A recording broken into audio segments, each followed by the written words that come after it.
मुझे किसी हुस्न की चाहत नहीं, मेरा तिरंगा ही मेरी ताकत है। मैं तो आशिक हूं इस तिरंगे का और मेरा महबूब मेरा भारत है। जी हां, आज हम अपने महबूब के लिए, अपने देश के लिए, अपने भारत के लिए एक देशभक्ति कवि सम्मेलन लगातार चलाए जा रहे हैं, जो कि लगातार 24 घंटे तक चलने वाला है। जिस तरह से लोग हमारे साथ जुड़ रहे हैं, जिस प्रकार से लोगों के फोन कॉल्स, जिस प्रकार से लोगों के लाइक्स, जिस प्रकार से लोगों के व्यूज हमारे पास आ रहे हैं, उससे हमें लग रहा है कि हम बहुत जल्दी इस लक्ष्य को पूरा कर लेंगे और हम जो सोच रहे हैं उससे ज्यादा हम लोग आगे पहुंच जाएंगे। हमारे पास आज बहुत सारे कवि इस मंच पर आने वाले हैं, जो कि देश के अलग अलग हिस्सों से आए हुए हैं। तहजीब के शहर, जी हाँ, उत्तर प्रदेश के शहर लखनऊ से इस समय पे हमारे साथ में एक कवयित्री मौजूद हैं, जिनका नाम है डॉक्टर सुफलता त्रिपाठी। जी हाँ, डॉक्टर सुफलता त्रिपाठी अंतर्राष्ट्रीय कवि हैं, जो कि देशभक्ति की रचनाएं पढ़ती हैं। इनकी किताबें भी प्रकाशित हो चुकी हैं और ये लखनऊ विधानसभा में कार्यरत है। बहुत बहुत स्वागत है सुफलता जी आपका हमारे इस कार्यक्रम में, हमारे इस मुहिम में, हमारे देश के सबसे बड़े कवि सम्मेलन में। जी बहुत बहुत धन्यवाद। और अपडेट इंडिया के सभी टीम को मैं बहुत बहुत धन्यवाद देती हूँ कि इस तरह का कार्यक्रम कर रहे हैं आप लोग कारगिल विजय दिवस पर। जी सुफलता जी, एक छोटी सी बात आपसे पूछना चाह रहा हूँ। जैसा कि आप बता रही हैं कि आप विधानसभा, लखनऊ विधानसभा में कार्यरत हैं। जी जी। तो कवियों को तो सबसे मिलता है, तो आपको तो वही सब कुछ मिल जाता होगा। जी नहीं, ऐसा है कि हम बहुत पहले से कवि सम्मेलन में हैं। जी हाँ, हमने 1989 यानी 1989 से काव्य पाठ प्रारंभ किया था। जी। और देश के सामाजिक मुद्दे हैं, देश के मुद्दे हैं, सामाजिक मुद्दे हैं, श्रृंगार की कविताएं हैं, गीत, गजल और छंद वगैरह लिखती हूँ। लेकिन राजनीति ठीक है, वो मैं एक राजनीतिक परिवेश में काम कर रही हूँ, वो अलग बात है। लेकिन देश के प्रति अपने कर्तव्य, अपना लेखन उससे प्रभावित नहीं करती। दोनों चीजों को अलग अलग रखती हूँ। चलिए शुरू करते हैं हम हमारे कवि सम्मेलन में, क्योंकि आज का सब्जेक्ट है कारगिल विजय दिवस, आज का सब्जेक्ट है देशभक्ति, आज का सब्जेक्ट है तिरंगा, आज का सब्जेक्ट है भारत। बताइए क्या, किस प्रकार से आज हमारे इस देश को श्रद्धांजलि आप पेश करने जा रही हैं? जी ऐसा है कि अभी आप जानते हैं कि हमारे यहाँ ऑपरेशन सिंदूर हुआ। जी और अभी लेटेस्ट पहलगाम की घटना हुई है। तो हमारा देश क्या है, जी वहां से बात शुरू करते हैं। बिल्कुल शुरू कीजिए। देखिए जी, हमारे देश में पावन हिमालय और गंगा है। हमारे देश की पहचान ही अलग है। जी बिल्कुल। देखिए हमारे देश में क्या क्या है, हमारे हिंदुस्तान में, हमारे भारत में, कि हमारे देश में पावन हिमालय और गंगा है। हमारे शिव को प्यारा नाग, विषधर और भुजंगा है। हमारे देश में पावन हिमालय और गंगा है। हमारे शिव को प्यारा नाग, विषधर और भुजंगा है। हमारे देश के बेटों की देखो शान है न्यारी। हमारे देश के, आप सब भारत के बेटे हैं, हिंदुस्तान के बेटे हैं। जी। हमारे देश के वीरों की देखो शान है न्यारी। ये जीते देश के खातिर इन्हें प्यारा तिरंगा है। मरते देश के खातिर वतन इनका तिरंगा है। ये मरते देश के खातिर, ये जीते देश के खातिर इन्हें प्यारा तिरंगा है। हमारे देश में पावन हिमालय और गंगा है। और 4 पंक्तियां निवेदित करती हूं। जी बिल्कुल, बहुत खूबसूरत सुना रहे हैं, आप पढ़ते रहिए, बहुत खूबसूरत आपके शब्द हैं। जी जारी रखिए। बात बात पर लड़ना, बात बात पर झगड़ा करना, ये कैसा दस्तूर। हम भोले भाले लोगों को क्यों करते मजबूर। हम भोले भाले लोगों को क्यों करते मजबूर। लड़ना झगड़ना, बात बात पर लड़ना, बोलो ये कैसा दस्तूर। हम भारत की बेटी हैं, हर भारत की बेटी तो सिंदूर मांग में भरती है। क्या बात है। हर भारत की बेटी तो सिंदूर मांग में भरती है। उनके आंसू का बदला है ऑपरेशन सिंदूर। हम भोले भाले लोगों को क्यों करते मजबूर। और 4 पंक्तियां कारगिल विजय दिवस पर हैं। बिल्कुल पंक्तियां देखिए कि कारगिल में शहीद हुए हैं जो नौजवान, उन नौजवानों ने किया जो बलिदान है। क्या बात है, वाह। कारगिल में शहीद हुए हैं जो नौजवान, उन नौजवानों ने किया जो बलिदान है। उनकी तो याद आज करते हैं हम यहाँ, उनकी तो याद आज करता है देश यहाँ, उनकी तो याद आज करते हैं हम यहाँ। उनसे ही आज बढ़ी भारत की शान है। और भाई थे हमारे और बेटे पूरे देश के थे। भाई थे हमारे और बेटे पूरे देश के थे। धरती के बेटों ने लुटाई वहां जान है, और उनके ही दम से तिरंगा लहराया वहां, उनके ही दम से तिरंगा लहराया वहां। उनसे ही आज बना भारत महान है, उनसे ही आज बना भारत महान है। क्या बात है, क्या बात है। और बेटियां भी देखा होगी भी आपने, सोफिया और व्योमिका जी के नेतृत्व में बहुत बड़ा मिशन रखा गया था। तो हम बेटियों का प्रतिनिधित्व करती हूँ मैं, तो 4 पंक्तियां बेटियों के लिए भी देना चाहती हूँ। देखिए, पंख नहीं यदि काटोगे तो चिड़िया बनकर चहकूंगी। क्या बात है, बेटियों के प्रति पूरे समाज की, पूरे देश की जिम्मेदारी होती है। तो कहती हूँ कि पंख नहीं यदि काटोगे तो चिड़िया बनकर चहकूंगी। पापा जी विश्वास करो तुम कभी कहीं ना बहकूंगी। पंख नहीं यदि काटोगे तो चिड़िया बनकर चहकूंगी। पापा जी विश्वास करो तुम कभी कहीं ना बहकूंगी। तेरे आंगन की बिटिया में, तेरे आंगन की गुड़िया में, तेरे आंगन की बिटिया में माँ की प्यारी गुड़िया हूँ। भैया के संग जब खेलूंगी खुशबू बनकर महकूंगी। पंख नहीं यदि काटोगे तो चिड़िया बनकर चहकूंगी।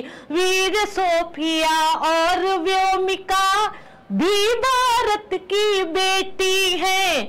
अभी हाल में ही दुश्मन को धूल चटा कर लौटी है।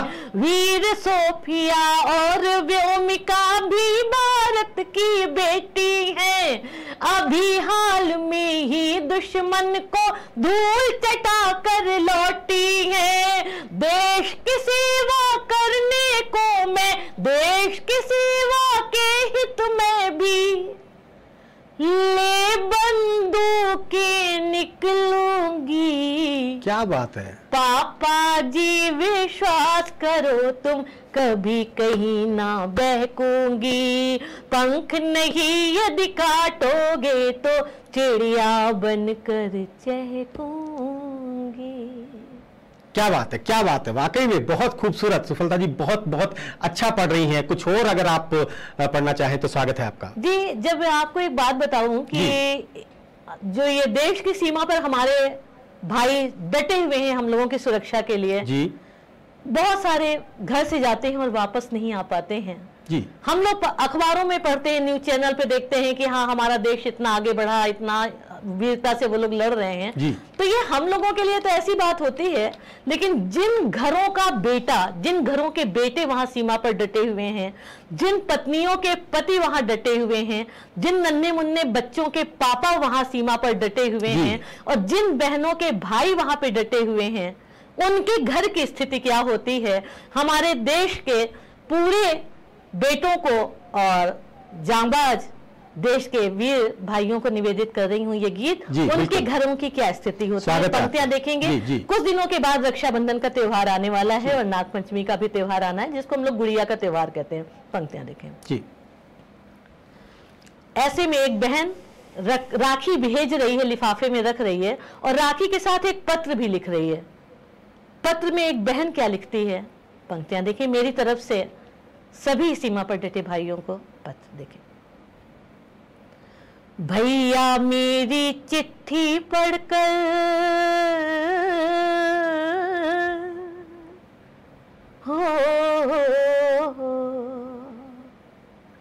भैया मेरी चिट्ठी पढ़कर तुम तो ना घबराना रे।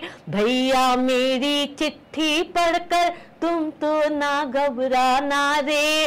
शीश भले ही कट जाए पर तुम ना शीश झुकाना रे। क्या बात है, क्या बात है। भैया मेरी चिट्ठी पढ़कर तुम तो ना घबराना रे। शीश भले ही कट जाए पर तुम ना शीश झुकाना रे। तेरी वीरता की गाथा सुन दुनिया तो खुश होती है। तेरी वीरता की गाथा सुन दुनिया तो खुश होती है। घर में अम्मा रोती है, भाभी भी छुप छुप रोती है। ओ पापा जी की आंखों के आंसू जाने क्यों सूख गए। पापा तो रो भी नहीं सकते हैं, घर के मुखिया होते हैं, सबको संभाल रहे होते हैं, कि पापा जी की आंखों के आंसू जाने क्यों सूख गए। सोनू गुड़िया बंटी मोनू लड़ना झगड़ना भूल गए। तुम हो वीर सपूत हिंद के, सबको ये बतलाना रे। शीश भले ही कट जाए पर तुम ना शीश झुकाना रे। भैया मेरी चिट्ठी पढ़कर तुम तो ना घबराना रे। कुछ दिन बाद है गुड़िया का त्योहार तो मेरे भैया जी। कुछ दिन बाद है तीज का देखो, कुछ दिन बाद है राखी का त्योहार तो मेरे भैया जी। भेज रही हूँ राखी का उपहार मैं तुमको भैया जी। और तुमको है सौगंध हमारे इन रेशम के धागों की, अम्मा की मीठी लोरी और कजरी वाले रागों की। रेशम के इन धागों का तुम रक्षा बंधन वाली राखी, मैं बहना हूँ मेरी राखी का तुम फर्ज निभाना रे। रक्षा बंधन वाली राखी का तुम कर्ज चुकाना रे। शीश भले ही कट जाए पर तुम ना शीश झुकाना रे। और अंतिम बंद निवेदित कर रही हूँ। बिल्कुल स्वागत है। आप देश का मानचित्र रखें जी। तो ऊपर बर्फीली चोटी पर जब हमारे देश के सैनिक घायल होकर गिरते होंगे और उनकी खून की धार बहती होगी, क्या दृश्य उपस्थित होता होगा। पंक्तियां देखें जी। कि शुभ्र भाल से बहते देखा लाल लहू की धारा है। भारत का मानचित्र ध्यान में रखिएगा और ऊपर भारत माता का मस्तक लगता है। तो शुभ्र भाल से बहते देखा लाल लहू की धारा है। बाल रवि की सहमी किरणें रक्तिम जल की धारा है। शुभ्र भाल से बहते देखा लाल लहू की धारा है। शुभ्र भाल से बहते देखा लाल लहू की धारा है। बाल रवि की सहमी किरणें रक्तिम जल की धारा है। ओ भारत माता के मस्तक पर जिसने पत्थर मारा है, भारत माता के मस्तक पर जिसने पत्थर मारा है, उसका दो मुंह तोड़ की अब तो ये कर्तव्य तुम्हारा है। भारत माता की माटी का अब तुम कर्ज चुकाना रे, तुम हो वीर सपूत हिंद के सबको ये बतलाना रे। शीश भले ही कट जाए पर तुम ना शीश झुकाना रे। भैया मेरी चिट्ठी पढ़कर तुम तो ना घबराना रे। शीश भले ही कट जाए पर तुम ना शीश झुकाना। जी हाँ, बिल्कुल बिल्कुल, यकीन मानिए बहुत मुश्किल होता है इस तरह से अपने इमोशंस को काबू रखना, जब इस तरह के शब्द हमारे सामने आते हैं, जब इस तरह की बातें हमारे सामने आती, जब इस तरह से हमारे शब्द लोग साथ में लगाते हैं। जी हाँ, ये थी सुफलता त्रिपाठी, डॉक्टर सुफलता त्रिपाठी, जिन्होंने अपने शब्दों से बताया कि किस प्रकार से एक सैनिक जब सरहद पे होता है तो उसके घर पे उसकी बहन, उसकी पत्नी, उसकी माँ किस तरीके से महसूस करती है, क्या महसूस करती है, क्या उसके मन के भाव होते होंगे।